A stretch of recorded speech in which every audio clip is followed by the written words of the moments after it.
Bonjour à tous et bienvenue dans cette vidéo. Nous nous sommes quittés dans les vidéos précédentes en apprenant comment configurer son système audio ainsi que ses périphériques MIDI. Nous allons passer maintenant à la troisième étape fondamentale de la prise en main de Reaper, à savoir l'installation des plugins et instruments tiers. En effet, pour utiliser Reaper, même si celui-ci est fourni avec pas mal de plugins intégrés, tels que des EQ, des compresseurs et d'autres un tas de plugins JS de traitement, il vous est possible d'intégrer des plugins de constructeurs ou de développeurs tiers. Alors il faut savoir, pour les plus débutants d'entre vous, que les plugins tiers sont souvent fournis par les constructeurs au format .dll. En effet, lorsque vous lancez l'installateur d'un plugin ou d'un instrument virtuel, eh bien, le développeur va vous proposer dans cet installateur, généralement, de ranger le plugin dans un répertoire spécifique de votre machine. La plupart du temps, le répertoire par défaut proposé se situe dans le dossier Windows C, Programme ou Program Files, et souvent rangé dans un répertoire portant le nom de Steinberg ou VST Plugins. Vous avez la liberté de changer ce répertoire et d'installer les plugins comme bon vous semble, bien évidemment. Et certains développeurs ne vous fournissent simplement que le fichier .dll. Il vous faudra alors le placer manuellement dans un de ces répertoires choisis. Lorsque votre plugin est installé, eh bien, il faut spécifier à Reaper l'endroit où il doit aller chercher ce fichier DLL pour rendre le plugin disponible au sein même du software. Pour ce faire, il faut donc ouvrir les options, préférences, et aller dans le répertoire, dans le sous-répertoire plugin et VST. Ici, dans cet onglet, vous avez donc la possibilité de définir un ou plusieurs répertoires contenant ces fameux fichiers DLL. Pour ajouter ou supprimer un chemin, il vous suffit simplement d'utiliser le bouton Edit Path List. Vous choisissez alors le chemin via l'arborescence classique de Windows. Une fois que vous avez entré tous vos chemins, il vous suffit alors de cliquer sur Clear Cache and Rescan VST Path for all plugins. En lançant cette action, Reaper va se mettre en mode bypass et va vous faire attendre pendant qu'il passe en revue tous les plugins présents sur votre machine. Donc ce temps de scan peut être très long en fonction de la lourdeur des plugins et également du nombre de plugins que vous avez installés sur votre machine. Donc ça peut prendre entre 1 minute et parfois jusqu'à un quart d'heure. Donc n'ayez pas peur si votre scan dure très longtemps, ça peut arriver, pas d'inquiétude, laissez Reaper terminer son scan tranquillement. Une fois que ce scan est fait, eh bien, vous avez la possibilité dans ici l'onglet Plugin which fails to scan de vous informer sur les plugins qui auraient raté le scan de Reaper. Généralement pour des problèmes de compatibilité ou autres. Mais donc, Reaper, s'il échoue le scan de certains plugins, eh bien, il vous le fait savoir ici et vous donne la liste d'où sont rangés vos plugins défectueux. Vous pouvez alors peut-être vous renseigner s'il n'y a pas une version plus récente du plugin et tenter une réinstallation afin que ceci soit disponible. Lorsque vous avez mis vos plugins à disposition, eh bien, vous pouvez aller dans l'onglet View et solliciter le FX Browser ou alors via le raccourci Shift F. Reaper vous ouvre alors une fenêtre reprenant tous les FX qui sont disponibles actuellement sur votre machine. Alors, juste après le scan, vous verrez que vous avez une arborescence ici qui s'appelle New et qui vous permet de visualiser tous les plugins que Reaper vient de trouver lors de votre scan. Reaper fait par défaut une classification par type de plugin. Donc vous avez les plugins au format DX, DXI, VST, VSTI, VST3, VST3i, JS, instruments, les plugins natifs et les récemment utilisés. Il utilise également les métadonnées présentes sur certains DLL pour réaliser une classification de base classée dans catégorie. Et il utilise également les métadonnées propres aux développeurs, basées sur le nom des développeurs, pour que vous puissiez retrouver chaque plugin en fonction de son développeur. Il vous est possible également de créer vous-même des folders ici, en cliquant droit en ajoutant un folder, par exemple, on va dire le folder EQ, et de glisser manuellement ou déposer les plugins que vous souhaitez voir apparaître dans ce nouveau répertoire. Ce faisant, vous voyez ici que lorsque je vais solliciter le répertoire EQ, eh bien le plugin que j'ai récemment rangé va se trouver dedans, et ce, de façon définitive. Vous pouvez donc créer autant de folders que nécessaire et que ce que vous avez envie de créer. Alors pour placer un plugin sur une piste, eh ben, c'est excessivement simple. J'ai créé une piste ici via un simple double-clic. Il me suffit de glisser, déposer mon plugin directement sur la piste depuis le FX Browser. Il est à noter également que cette technique fonctionne directement sur les items. Et donc, si je sollicite à nouveau mon FX Browser via Shift F, eh bien, je peux placer un plugin directement sur l'item via le glisser-déposer. Une autre solution également est de solliciter directement le module d'insert de la piste, et là, le FX Browser va automatiquement s'ouvrir, vous permettant ainsi de glisser, déposer un éventuel plugin ou instrument directement dans la fenêtre d'effet de la piste. Dans ce FX Browser, vous avez la possibilité de faire plusieurs choses, et notamment de renommer vos plugins si le cœur vous en dit, si la nomenclature donnée par les développeurs ne vous convient pas, eh bien il vous est toujours possible ici de renommer un plugin. Pour ce faire, vous sélectionnez le plugin, vous cliquez droit et vous cliquez sur Rename FX. Donc par exemple ici, plutôt que Classic Chorus de Kereus Audio, je vais simplement le baptiser Chorus pour des simplicités de lecture, et vous voyez que le nom est alors gardé ainsi, et ce pour toutes les utilisations ultérieures de Reaper. Vous avez également la possibilité de cliquer droit et de créer un raccourci pour solliciter ce plugin. Donc je vais le faire ici, je vais cliquer sur Create Shortcut et je vais affubler mon plugin ici d'un raccourci clavier qui sera par exemple CTRL Shift Alt F8. Voilà, vous mettez le raccourci que vous voulez. Et donc, à partir de ce moment, lorsque j'ai une piste en sélection, et même si mon FX Browser n'est la simple exécution du raccourci clavier en question, donc dans mon cas, CTRL Alt Shift F8, eh bien, place directement une instance du plugin sélectionné sur ma piste en sélection. Un moyen donc d'avoir un raccourci très rapide vers vos plugins préférés, et ce, sans avoir à multiplier les manipulations via le FX Browser. Il est à noter également que lorsque vous entrez un raccourci clavier via le FX Browser, eh bien vous pouvez retrouver dans l'Action List votre raccourci clavier ici, avec une action qui s'est créée automatiquement, Insert FX VST Chorus.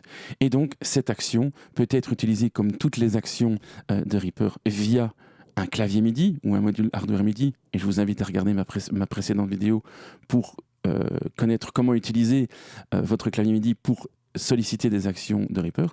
Mais également, par exemple, de créer un icône de toolbar qui aurait comme action l'insertion de mon plugin d'effet. Voilà ici, Insert VST Chorus, que je peux éventuellement renommer simplement en chorus.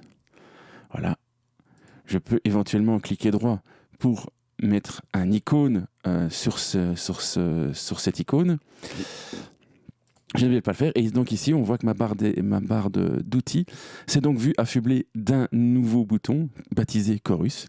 Et donc, si je veux charger mon plugin d'effet Chorus sur une piste, eh bien il me suffit simplement de cliquer sur ce bouton et le chargement se fait donc automatiquement. Vous pouvez donc créer comme ça une boîte à outils, par exemple en ouvrant la toolbar par exemple 15, eh bien vous pouvez charger simplement une boîte à outils avec par exemple tous vos plugins favoris.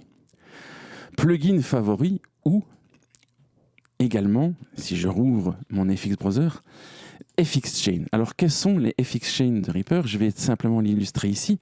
Je vais très rapidement créer une chaîne d'effets. Donc, imaginons qu'on veut établir une chaîne d'effets assez classique, donc avec un EQ, suivi, par exemple, d'une gate, suivie elle-même égale, par exemple, d'un compresseur. Voilà.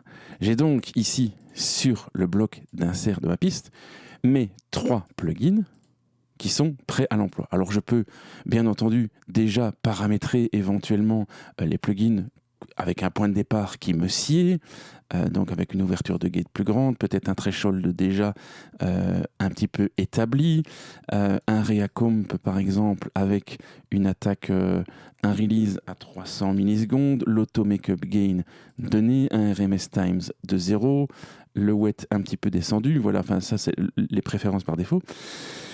Et je peux alors maintenant sélectionner tous mes effets, aller dans la rubrique FX et sauver ces effets comme une FX chain.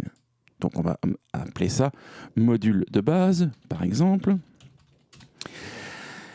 Et donc, dans mes utilisations ultérieures de Reaper, eh bien, je peux très simplement cliquer droit et ici choisir mon FX chain module de base, mais je peux également retrouver ma FX chain dans mon FX browser et simplement la glisser, déposer. Et au même titre que le raccourci clavier que j'ai utilisé pour le chorus, l'icône de toolbar que j'ai utilisé pour le chorus, eh bien, je peux ajouter un raccourci clavier à cette chaîne d'effets. Il est important de savoir que cette chaîne d'effets est également sauvée avec tous les paramètres sauvés. Par exemple, si vous décidez de mettre le paramètre threshold ici en affichage sur la piste, et donc on va le faire ici, donc je bouge le bouton threshold, je vais dans paramètres, show in track controls, et bien je vois qu'un nouveau bouton s'est affiché ici sur mon TCP, et si j'agrandis mon mixeur également et que je clique droit et que j'affiche les paramètres d'effet quand la taille le permet, eh bien, mon bouton apparaît ici. Donc, on voit que j'ai un bouton qui, vous pouvez le constater, fait bouger le fader en question. Bouton que je peux, à l'aide d'un clic droit ici, aller via alias, le renommer. Donc, par exemple, la gate. Voilà. Imaginons que je veux aussi également avoir à disposition directement sur ma piste eh bien, le threshold du compresseur. Donc, je le bouge, je fais pareil, paramètres, show in track controls. J'ai donc un deuxième bouton qui vient d'apparaître que je peux également comp.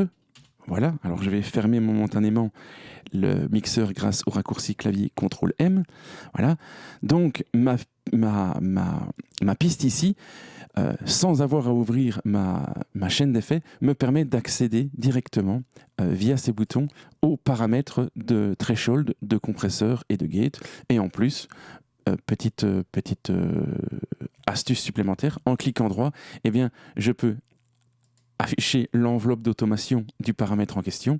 Je peux également utiliser la fonction learn pour lui coller un raccourci MIDI comme expliqué dans la précédente vidéo, ou je peux également la moduler via une modulation de paramètres via le contrôle audio ou un LFO. Donc, si je ressauve cette chaîne d'effets, je vais juste ici fermer l'enveloppe, si je ressauve cette chaîne d'effets dans l'état actuel, voilà, c'est FX Chain et je la rebaptise module de base, eh bien, lors de mes utilisations ultérieures de Reaper, si je sollicite ma FX Chain via mon raccourci clavier ou via toute autre méthode qu'on vient de voir, et que je place celle-ci sur la feuille, eh bien, on se rend compte que les petits ajustements que j'ai placés eh bien, sont sauvegardés avec la FX Chain. Et donc, pour ceux qui aiment manipuler des FX chains assez complexes ou qui ont des habitudes, par exemple des chaînes d'effets d'amplification de guitare ou d'instruments virtuels suivis de quelques plugins ou tout simplement des chaînes de mixage complètes, eh bien, sachez que l'utilisation de ces FX chains avec en plus l'affichage ou non sur les pistes vous permet de gagner beaucoup de temps lors de vos utilisations ultérieures. On entend, je fais une petite parenthèse ici, on entend souvent parler que Reaper est un DAW qui est très personnalisable et avec lequel on travaille vite. Et en fait, quand on l'ouvre pour la première fois, on ne travaille pas forcément plus vite dans Reaper que dans Pro Tools ou dans Cubase. Reaper n'est pas intrinsèquement vraiment meilleur au point de vue ergonomie de base que tous les autres softs dans sa lignée.